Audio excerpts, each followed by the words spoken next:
Құрметті әріптестер, құрметті студенттер, магистранттар және докторанттар.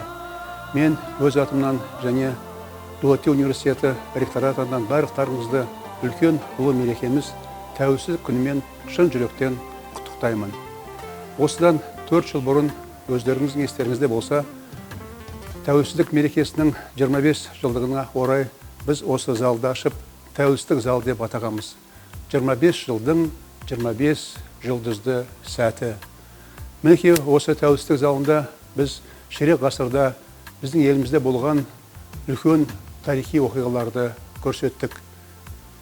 1991 жылы 16 желтоқсанда Қазақстанның жоғары кеңесі тәуелсіздік пен мемлекеттің егемендігі туралы заңды қабылдағаннан бастап, одан кейін 92 жылы өзіміздің мемлекеттің рәміздері ту мен елтаңбасы қабылданып, мемлекеттің шекараның бекітілуі.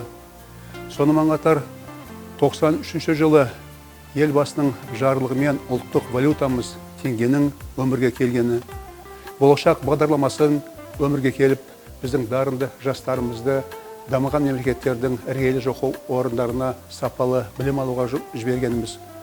95 жылы біздің ата заңымыз Қазақстан Республикасының Конституциясы қабылданып, сол жылы үлкен басқа әлемде тең институциялық ондай ұйым жоқ Қазақстан Халқы Ассамблеясының құрылуы. Сондай да 97 жылы өздеріңізге белгілі елбасының Қазақстан 2030 стратегиясы жолдауы жарияланып, сол жолдаудың аясында көптеген жұмыстар жасалды. Сол жылдары біздің астанамыз Алматы қаласынан Ақмола қаласына көшкені де бәрімізге белгілі. Алғашқы рет Астана қаласында әлемдік және дәстүрлі діндер көшбасшыларының тұңғыш съезі өтті. Сонымен қатар президенттің мәдени мұра мемлекеттік бағдарламасы арнайы қаулымен бекітіп, Қазақстан Республикасы тұңғыш рет ЮНЕСКО үлкен халықаралық ұйымның мүшесі болды. Қазақстан Еуразиялық идея және Евразес құрудың бастамашысы болды. Қазақстан дүниежүзілік сауда ұйымына тұңғыш рет мүше болып кірді. Мінекей сол жылдары 25 жылдың ішінде елбасының мәңгілік ел және үздік 30-қа апарар 100 нақты қадам деген бағдарламалар қабылданып, тұңғыш рет қазақстандықтар ғарышқа ұшып, Қазақстан ғарышты игеруші ел атанды. Әрине, соның бір қорытынды іс-шараларының бірі халықаралық Экспо 2017 жылы біздің Астана қаламызда өтуі. Мінекей қарасаңыздар, 25 жылдың ішінде осындай көп оқиғалар өтті. Бұл жай оқиға емес.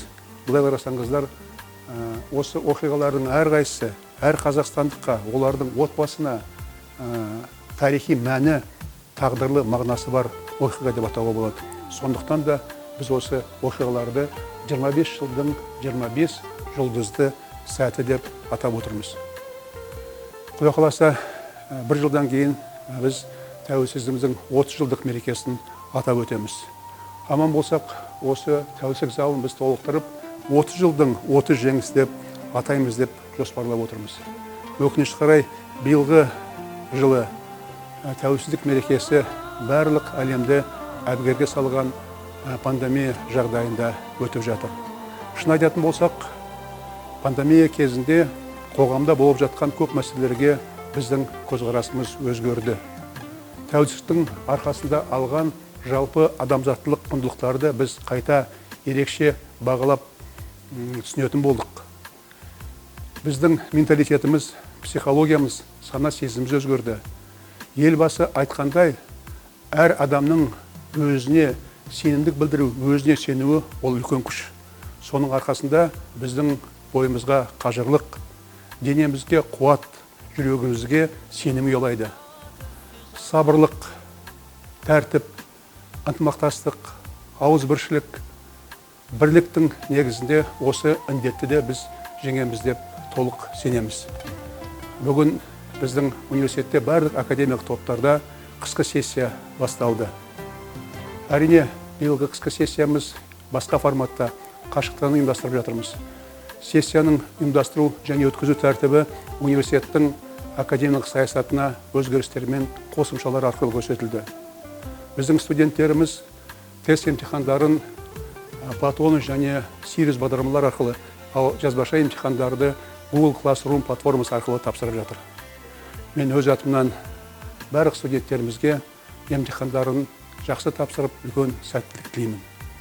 Осы үлкен мереке тәуелсіздік күнінің қарсаңында менің бұйрығымен университеттің барлық профессор оқытушыларына, қызметкерлеріне жылдың қорытындысы бойынша бюджеттен тыс қаражаттан бір айлық жалақы көлемінде сыйақы беріледі.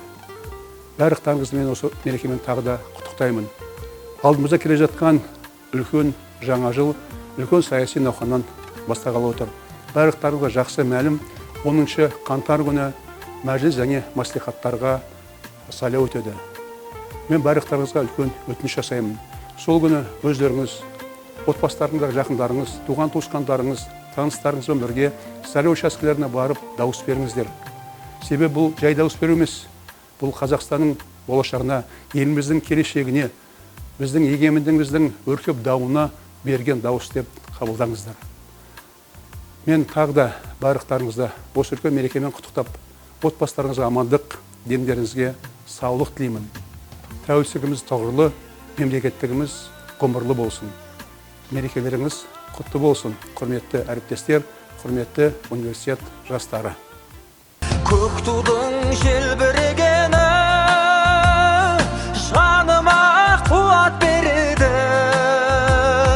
Таласқа түссе жан мен ту, жан емес маған керегі. Көк тудың желбірегені